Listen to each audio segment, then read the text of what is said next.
అందరికీ నమస్కారం. ఆర్టీసీ బస్సుకి ఘోర రోడ్డు ప్రమాదం, 60 మంది ప్రాణాలు గాల్లో.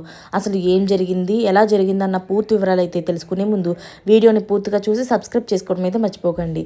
ఇప్పుడు జాతీయ రహదారి 44 పైన సోమవారం ఉదయం ఒక రోడ్డు ప్రమాదం అయితే జరిగింది. చాలా ఘోర రోడ్డు ప్రమాదం అయితే జరిగింది.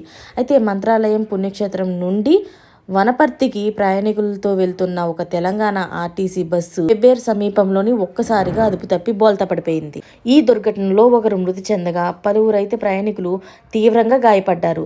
ప్రమాద సమయంలోని బస్సులోని మొత్తం 60 మంది ప్రయాణికులు ఉన్నట్లుగా సమాచారం.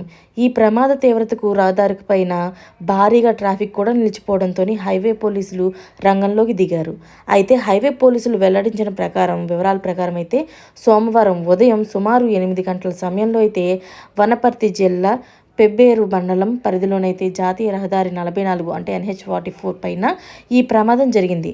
బస్సు గమ్యస్థానానికి చేరుకుంటుంది అన్న సమయంలోనే ఒక్కసారిగా బ్రేకులు అయితే ఫెయిల్యూర్ అయ్యాయి. దాంతో డ్రైవరు నియంత్రణ కోల్పోవడంతో బస్సు అత్యంత వేగంగా రోడ్డు మధ్యలో ఉన్న డివైడర్పై ఎక్కేసి అవతలి వైపుకి అయితే బోల్తా పడిపోయింది. ప్రమాదం జరిగిన వెంటనే కూడా స్థానికులు భయాందోళనతో కేకలు వేశారు. సమాచారం అందుకున్న వెంటనే పెబ్బేరు సబ్ ఇన్స్పెక్టర్ వెంకటేష్ గౌడ్ తన సిబ్బందితో కలిసి హుటాహుటీన ఘటనా స్థలానికి చేరుకున్నారు. బస్సు అద్దాలను పగలగొట్టి లోపల ఇరుక్కుపోయిన ప్రయాణికులనైతే పోలీసులు స్థానికులు కలిసి సురక్షితంగా రక్షించి బయటకు తీశారు.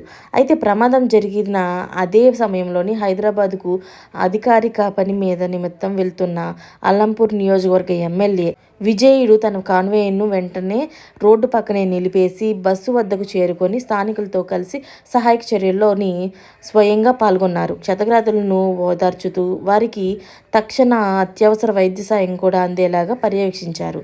ఘటనా స్థలానికి చేరుకున్న 108 అంబులెన్సుల ద్వారా గాయపడిన ప్రయాణికులు అనపర్తి జిల్లా కేంద్ర ఆసుపత్రికి అయితే పెబ్బేరు ప్రభుత్వ దవాఖానాలకు తరలించారు. వీరిలో తీవ్రంగా గాయపడిన 8 మంది పరిస్థితి విషమంగా ఉండడంతో వారిని మెరుగైన వైద్యం కోసం కర్నూలు ప్రభుత్వ సర్వజన ఆసుపత్రికి అయితే తరలించారు. ప్రమాద సమయంలోని బస్సు వేగం కాస్త తక్కువగా ఉండడం వల్లే పెద్ద ఎత్తున ప్రాణ నష్టం తప్పిందని, లేని పక్షంలోని ఘోర ప్రమాదం జరిగి ఉండేదని చెప్పి అధికారులు అభిప్రాయపడుతున్నారు. పోలీసులు కేసు నమోదు చేసి దర్యాప్తు అయితే చేస్తున్నారు. మరిన్ని లేటెస్ట్ అప్డేట్స్ కోసం ఛానల్ని సబ్స్క్రైబ్ చేసుకోండి.